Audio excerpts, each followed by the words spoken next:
राजधानी दिल्ली से लेकर उत्तर प्रदेश, राजस्थान और मध्य प्रदेश तक इस समय मौसम नहीं बल्कि मानो आग बरस रही है। हीट मैप में देखें तो भारत का आधे से ज्यादा हिस्सा गहरे लाल रंग में झुलसता नजर आ रहा है, यानी तापमान खतरनाक स्तर पर पहुंच चुका है। हालात ऐसे हैं कि देश के कई हिस्सों में लोग दिन के साथ साथ रात में भी राहत की सांस नहीं ले पा रहे हैं।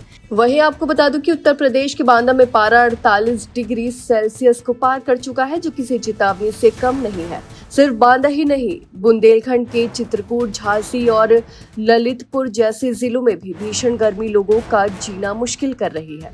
वही रिपोर्ट्स बताती हैं कि इस इलाके में हरियाली बेहद कम रह गई है। कहीं कहीं तो सिर्फ 3% तक ग्रीन कवर बचा है। वहीं ऊपर से खनन गतिविधियां, सूखी नदियां और खुले मैदान सब मिलकर इस गर्मी को और भी घातक बना रहे हैं। वहीं दिल्ली, एनसीआर, हरियाणा और पंजाब की बात करें तो यहाँ भी हालात गंभीर है। मौसम विभाग ने कई इलाकों में ऑरेंज और रेड अलर्ट जारी कर दिया है। तापमान 45 डिग्री के पार पहुंच चुका है और हीट वेव की स्थिति दिन के साथ साथ रात में भी बनी हुई है, यानी ना दिन सुकून दे रहा है और ना रात राहत। वहीं अगर आप सोच रहे हैं कि पहाड़ों में ठंडक मिलेगी तो तस्वीर वहां भी बदल चुकी है। श्रीनगर में तापमान 30 डिग्री पार कर चुका है। मसूरी और नैनीताल में भी गर्मी ने रिकॉर्ड तोड़ दिया है, जबकि शिमला जैसे हिल स्टेशन में पारा 33 डिग्री तक पहुंच गया है। वहीं ऊना में तो तापमान 41 डिग्री तक दर्ज किया गया है, यानी राहत के लिए पहाड़ों का रुख करना भी अब पहले जैसा विकल्प नहीं रहा।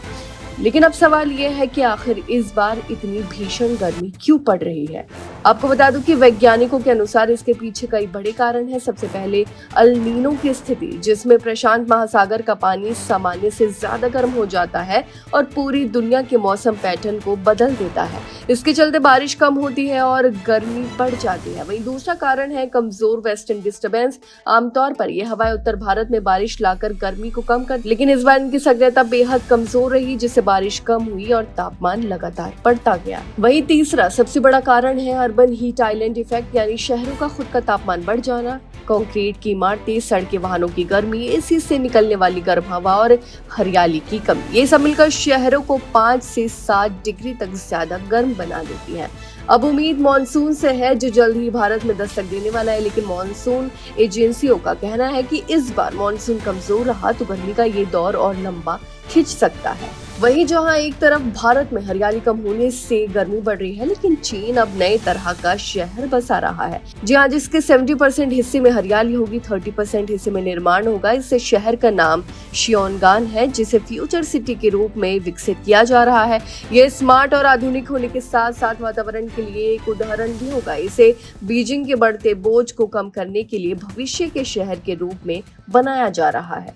आपको बता दूं कि इस शहर में तापमान नियंत्रित रखने के लिए कृत्रिम झीलें और नहरों का नेटवर्क बनाया गया है, जबकि पूरे शहर के चारों तरफ करोड़ों पेड़ लगाए गए हैं, जिनमें पाइन, विलो और ओक जैसे पेड़ शामिल हैं, जो गर्मी कम करने और वायु गुणवत्ता सुधारने में मदद करते हैं। वहीं शियोनगान मॉडल की खास बात यह है कि यहाँ लगाए गए हर पेड़ की AI तकनीक से ट्रैकिंग और निगरानी की जा रही है, ताकि उनकी देखभाल और पानी की जरूरत का आकलन किया जा सके। वहीं शहर में जंगली जानवरों के लिए विशेष इको कॉरिडोर भी विकसित किए गए। लोगों को हरित क्षेत्र आसानी से उपलब्ध करने के लिए लगभग हर 300 मीटर पर सिटी पार्क बनाए गए हैं। प्रदूषण और ट्रैफिक कम करने के लिए साइकिलिंग और पैदल चलने के लिए अलग ट्रैक तैयार किए गए हैं। इसके अलावा शहर को गार्बेज फ्री बनाने के लिए अंडरग्राउंड वैक्यूम वेस्ट सिस्टम लगाया गया है, जो बिना ट्रकों की कचरा सीधे प्रोसेसिंग सेंटर तक पहुंचाता है।